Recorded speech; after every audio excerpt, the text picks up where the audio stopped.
풀은 향기가 없습니다. 풀은 배임을 당하고 꺾일 때 향이 납니다.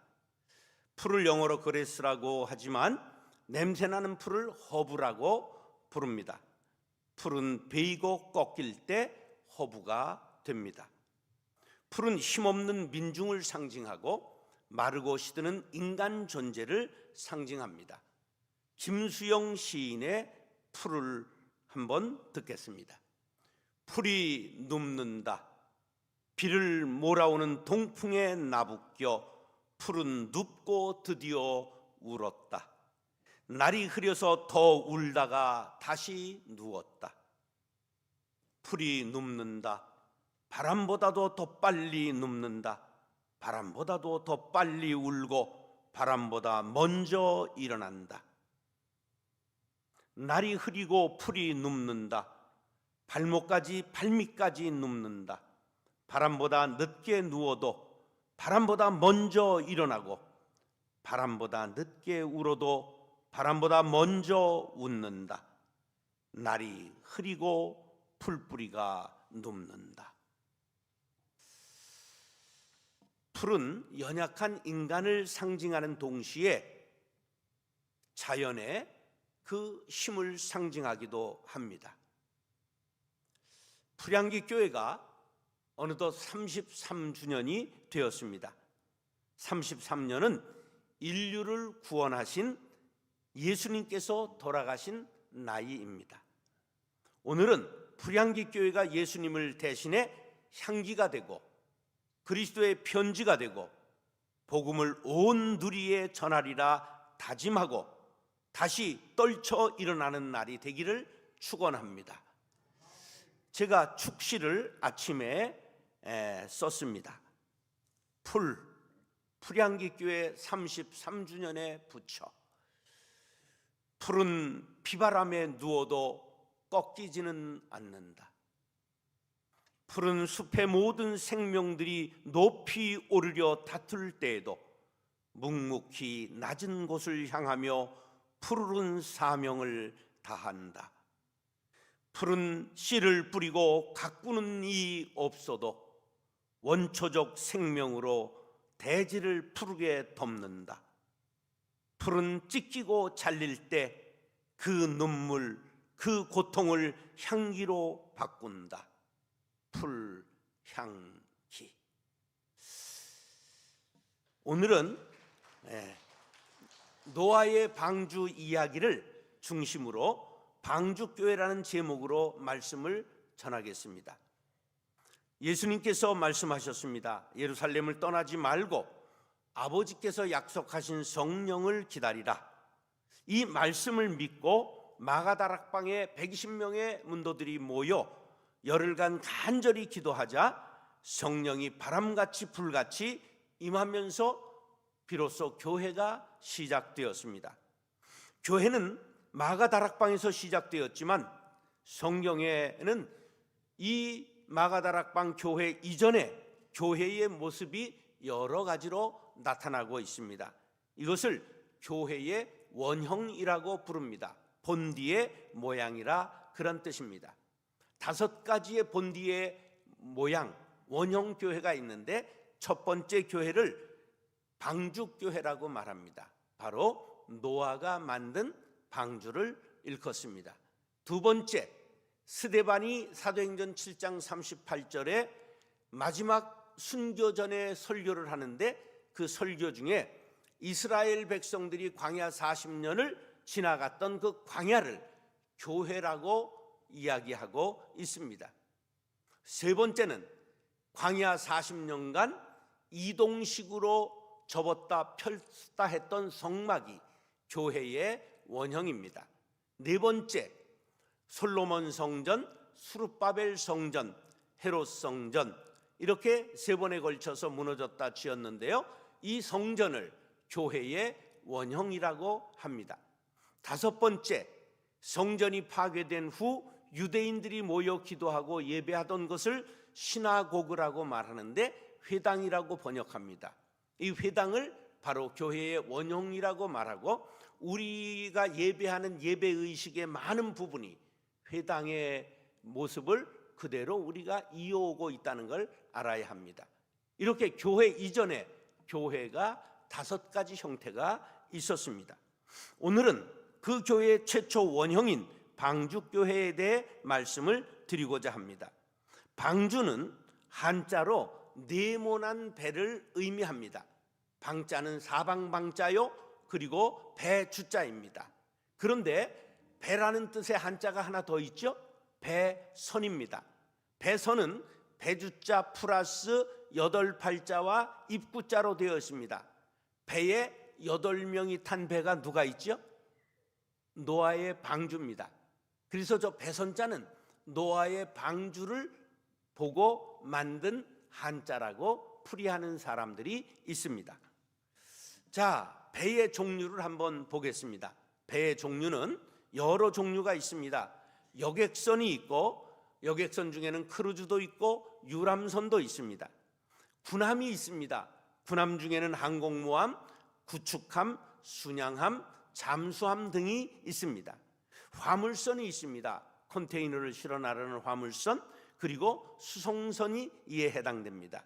그 다음에 유조선이 있고 가스선이 있습니다. 그 다음에 시추선이라고 해서 석유를 시추할 때 쓰는 플랜트선이 있습니다.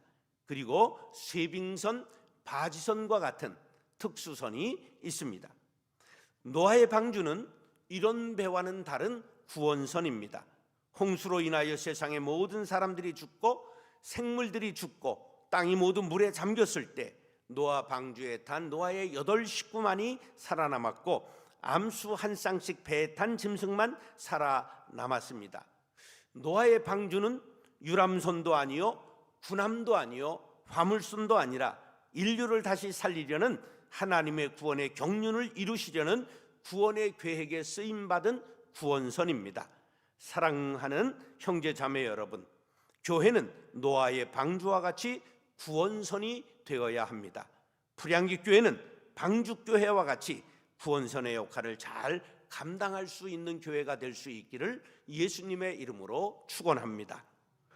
오늘 노아의 방주 7가지 특성을 통해 풀양기 교회가 나아갈 바 7가지 방향에 대해 말씀을 드리고자 합니다. 따라서 하나님과 동행하는 교회, 하나님과 동행하는 교회. 9절로 12절 말씀 함께 읽겠습니다. 시작. 이것이 노아의 조건이라.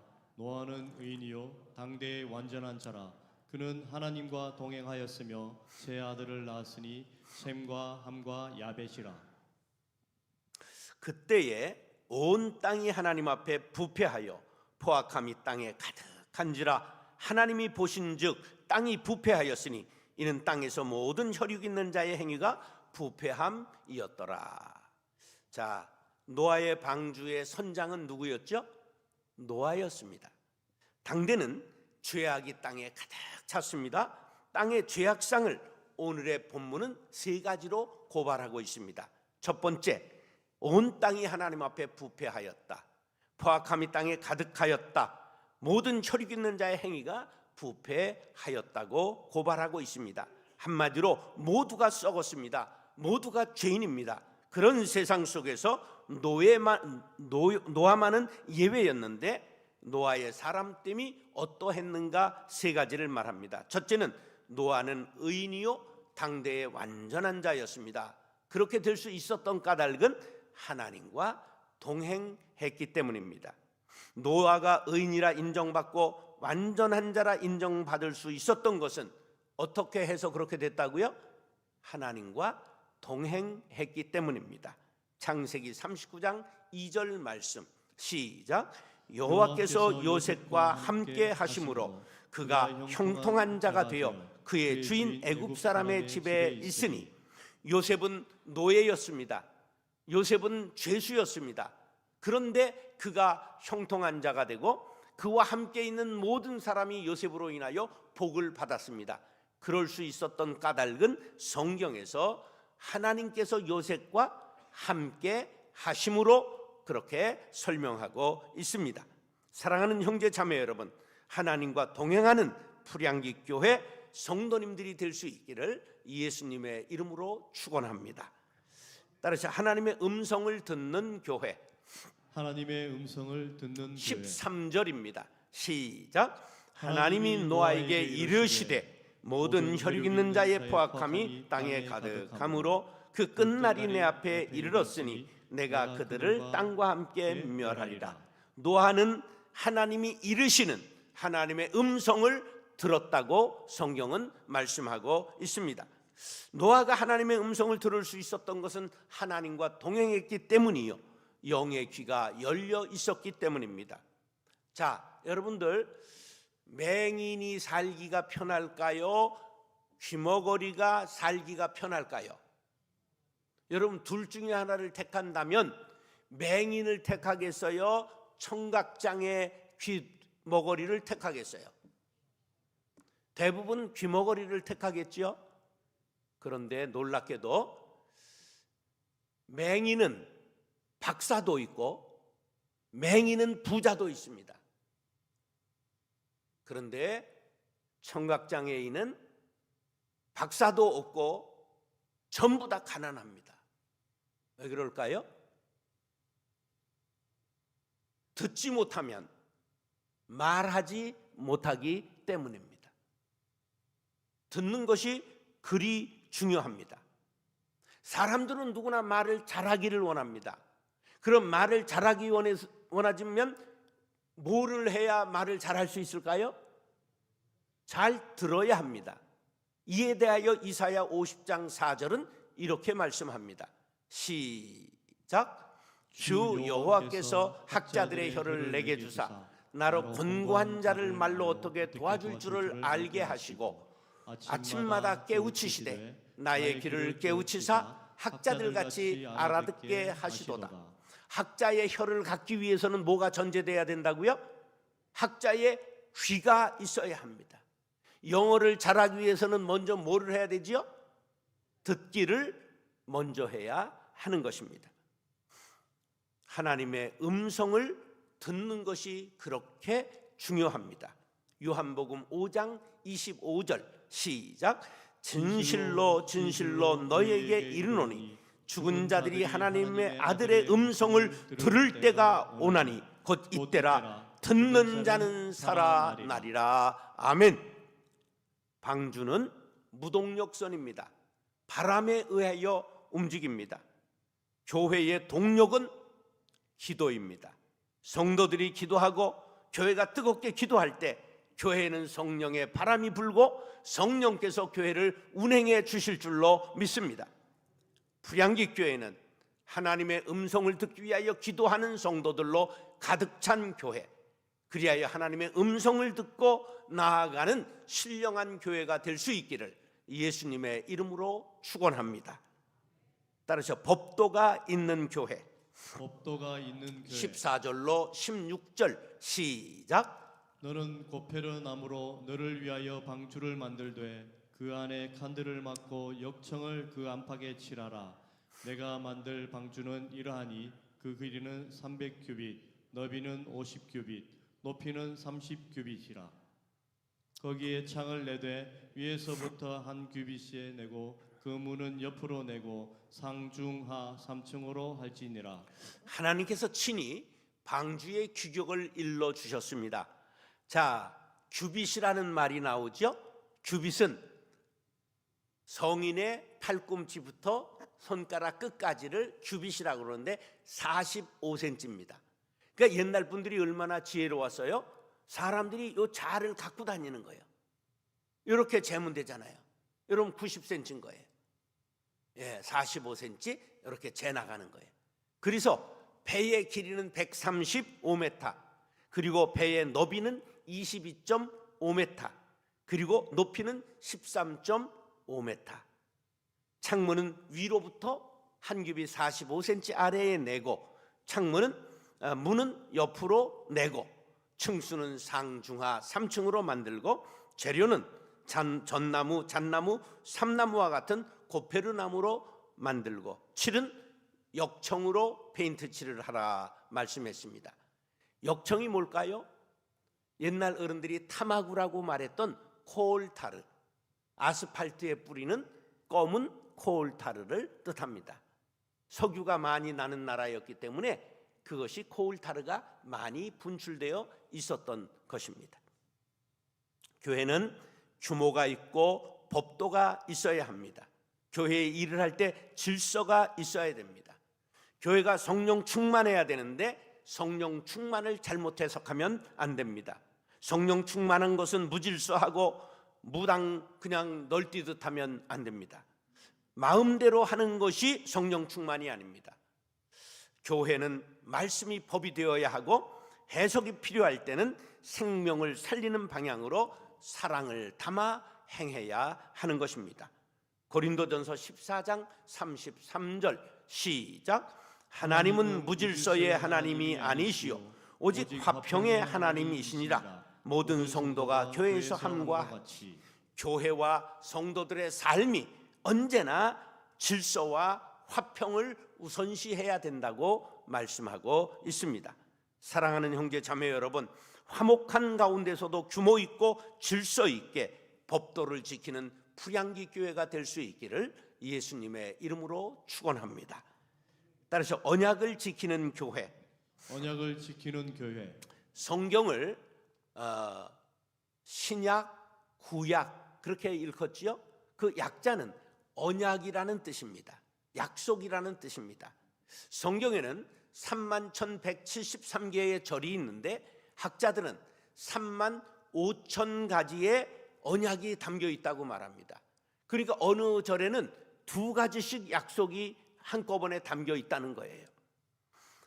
그래서 구약이라고 하는 것은 예수님 탄생 이전에 하나님께서 주신 언약, 즉 약속의 말씀이라는 뜻입니다. 신약은 예수님 탄생 이후 하나님께서 주신 새 언약이라는 뜻입니다. 17절, 18절 시작.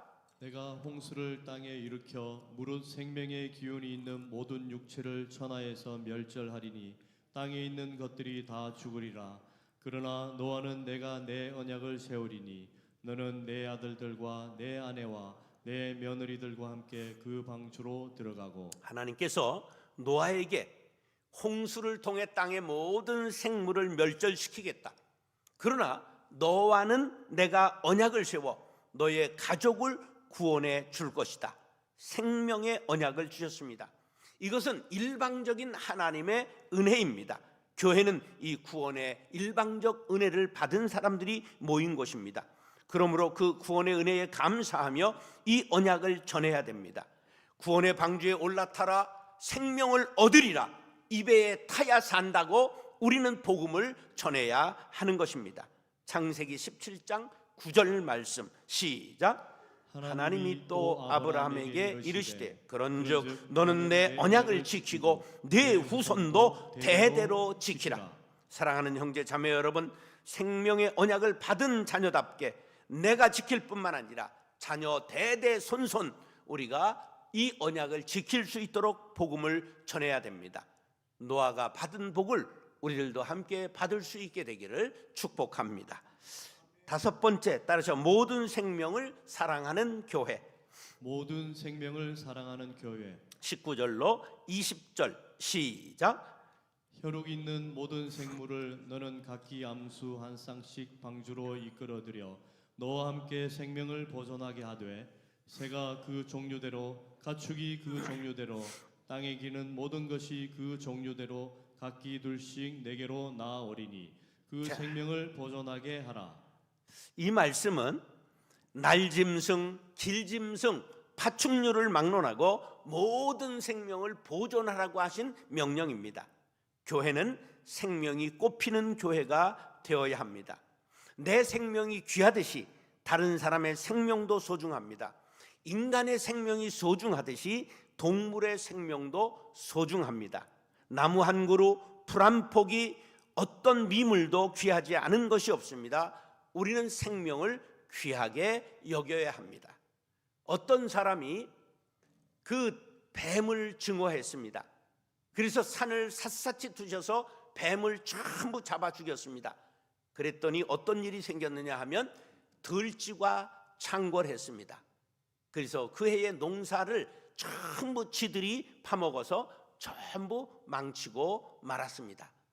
생명은 우리가 인위적으로 죽이고 살려서는 안 됩니다. 슈바이처 박사가 아프리카에서 의사로 헌신해 노벨 평화상을 받았습니다. 그는 철학 박사, 신학 박사, 의학 박사, 오르간 연주자였습니다. 그는 사상을 주창했는데 그가 주창한 사상을 생명 외경 사상이라고 말합니다. 외경이란 두려워하며 경외한다, 그러한 뜻입니다. 슈바이처는 사람뿐 아니라 동물과 작은 생물까지 살아있는 모든 생명체를 사랑했습니다. 엄히 이른 동물 치료를 했으며 인간을 위해 동물을 희생시키는 일이 진짜 필요한 일인지 고민해야 하며 동물들이 겪는 고통을 최대한 줄여주어야 한다고 주창했는데 이를 생명 외경 사상이라고 말합니다. 사랑하는 형제 자매 여러분, 모든 생명을 사랑하고 구원하기 위해 힘쓰는 풀양기 교회 성도님들 될 수 있기를 축원합니다. 따라서 양식을 공급하는 교회, 양식을 공급하는 교회. 21절입니다. 시작. 너는 먹을 모든 양식을 내게로 가져다가 저축하라. 이것이 너와 그들의 먹을 것이 되리라. 수많은 생명을 싣고 노아의 방주가 출범했습니다. 하나님은 수많은 생명을 먹을 양식을 준비하라고 명령하셨고 그 명령에 따라 많은 양식을 비축했습니다. 그랬더니 이것이 너뿐만 아니라 그들의 식량이 되리라 말씀하셨습니다. 1년간 물 위에 운행하는 동안 모든 생물들을 살렸던 것입니다. 교회는 언제나 싱싱한 꼴이 풍성해야 됩니다. 강단에서 생명의 양식이 흘러나오도록 여러분들 목사님을 위해 기도하시기 바랍니다. 모든 성도들이 가정의 제사장이 되어 자녀들에게 생명을 공급할 수 있도록 말씀을 듣고 배워 영적 양식을 공급하는 제사장들이 될 수 있기를 바랍니다. 그래서 생명의 꽃을 교회에서, 가정에서 꽃피우고 열매를 맺어 양식이 풍성한 가정, 양식이 풍성한 교회, 양식이 풍성한 공급자가 될 수 있기를 간절히 바랍니다. 여러분의 교회는 수많은 사람들이 사모하며 달려나온 교회가 될 수 있기를 축원합니다. 생명의 양식이라고 하는 좋은 찬양이 있죠. 생명의 양식을, 하늘의 만나를 마음이 빈 자에게 내리어 주소서. 낮고 천한 우리 긍휼히 보시사 주여 주여 먹이어 주소서. 시편 23편 1절로 3절입니다. 시작. 여호와는 나의 목자시니 내게 부족함이 없으리로다. 그가 나를 푸른 풀밭에 누이시며 쉴 만한 물가로 인도하시는도다. 내 영혼을 소생시키시고 자기 이름을 위하여 의의 길로 인도하시는도다. 아멘. 풀양기 교회에서는 생명의 양식이 풍성하게 전해지는 교회, 생명수가 흐르는 강 같은 교회가 될 수 있기를 축복합니다. 여러분들도 가정을 살리시고 여러분 만나는 모든 사람들에게 생명의 전달자가 될 수 있기를 예수님의 이름으로 축원합니다. 따라서 하나님의 뜻에 순종하는 교회, 하나님의 뜻에 순종하는 교회. 22절입니다. 시작. 노아가 그와 같이 하여 하나님이 자기에게 명하신 대로 다 준행하였더라. 노아가 하나님의 명령을 들었을 때 이해되지 않는 부분이 많았을 것입니다. 자, 배를 지금 강가에 조선소에서 만들라고 그러셨어요? 아니면 산 위에서 만들라고 하셨어요? 산 위에서. 그게 이해가 됩니까?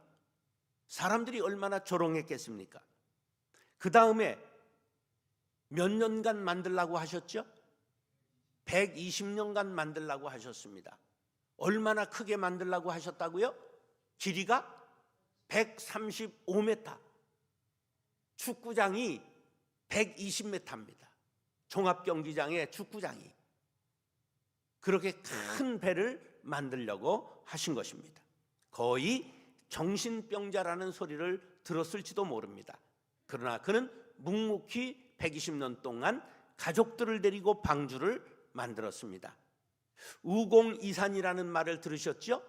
어리석은 늙은이가 산을 옮긴다, 그러한 고사성어인데요, 나이가 90세 된 우공이 자기 마을을 가로막고 있는 큰 산을 옴길이라 생각하고 삼태기를 가지고 삽을 가졌고 삼태기에다 흙을 담기 시작했습니다.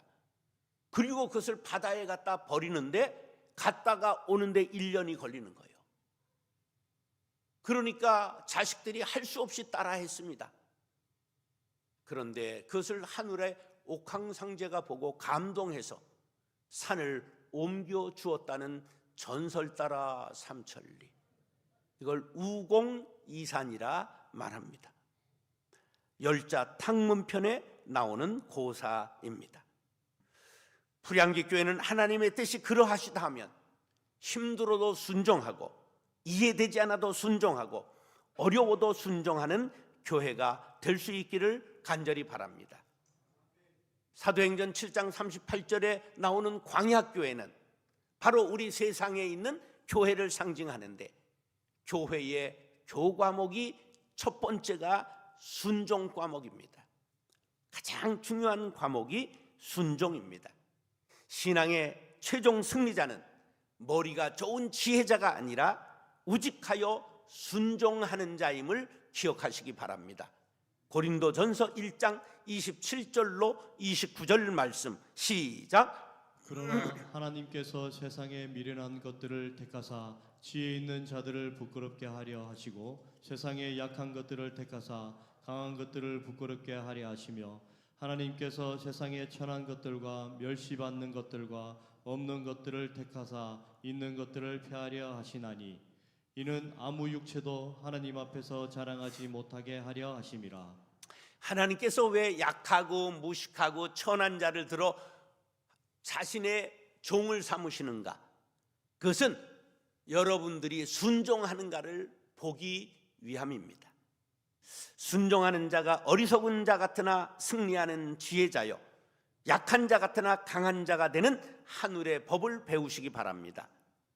자, 한번 따르셔. 순종하면 순종되고, 순종하면 순종되고, 불순종하면 잡종된다. 불순종하면 잡종된다. 제가 만든 말인데요, 이 말을 새기시면 여러분들은 훌륭한 인생을 사실 수 있습니다. 눈 감으시고 시작.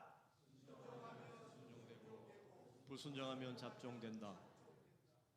인생의 순종과 잡종의 차이는, 말이 세계에서 제일 비싼 종마가 500억 합니다. 말이 한 필에 얼마 한다고요? 500억. 순종은 500억 해요. 잡종은 어떻게 되는 줄 아세요? 제주도에서 연탄 구루마 끌다가 사시미집에서 말 회가 돼서 끝나고 맙니다. 이것이 순종과 잡종의 차이입니다. 하나님의 뜻대로 순종하는 방법은 성경 말씀을 그 뜻대로 살려고 노력하는 것입니다. 성경 읽고 기도하며 분별력을 키우시기 바랍니다. 세상이 악합니다. 가치관이 변합니다. 변함없는 기준은 오직 예수, 오직 성경밖에 없음을 믿으시면 아멘 하시기 바랍니다. 사무엘상 15장 22절 시작. 사무엘이 이르되 여호와께서 번제와 다른 제사를 그의 목소리를 청종하는 것을 좋아하심같이 좋아하시겠나이까. 순종이 제사보다 낫고 듣는 것이 숫양의 기름보다 나으니. 사랑하는 형제 자매 여러분, 하나님의 뜻에 순종하는 교회와 여러분들이 될 수 있기를 예수님의 이름으로 축원합니다. 따라서 방주교회, 방주교회, 하나님과 동행하는 교회, 하나님과 동행하는 교회, 하나님의 음성을 듣는 교회, 하나님의 음성을 듣는 교회, 법도가 있는 교회, 법도가 있는 교회, 언약을 지키는 교회, 언약을 지키는 교회, 모든 생명을 사랑하는 교회, 모든 생명을 사랑하는 양식을 공급하는 교회, 교회, 양식을 공급하는 교회, 하나님의 뜻에 순종하는 교회, 하나님의 뜻에 순종하는 교회. 기도하겠습니다. 사랑과 은혜가 풍성하신 아버지 하나님, 33주년 되는 불량기 교회를 축복하여 주옵소서. 주님여, 풀은 흔들리기는 하고 드러눕기는 해도 결코 꺾어지지 않습니다. 연약한 것 같으나 예수가 있기에, 말씀이 있기에, 하나님과 동행하기에 강한 교회, 능한 교회, 성령 충만한 교회 되게 하여 주옵소서. 방주 교회와 같이 하나님의 뜻에 순종하는 교회 되게 하여 주옵소서. 전개하신 예수님의 이름으로 축복하며 기도드리옵나이다. 아멘.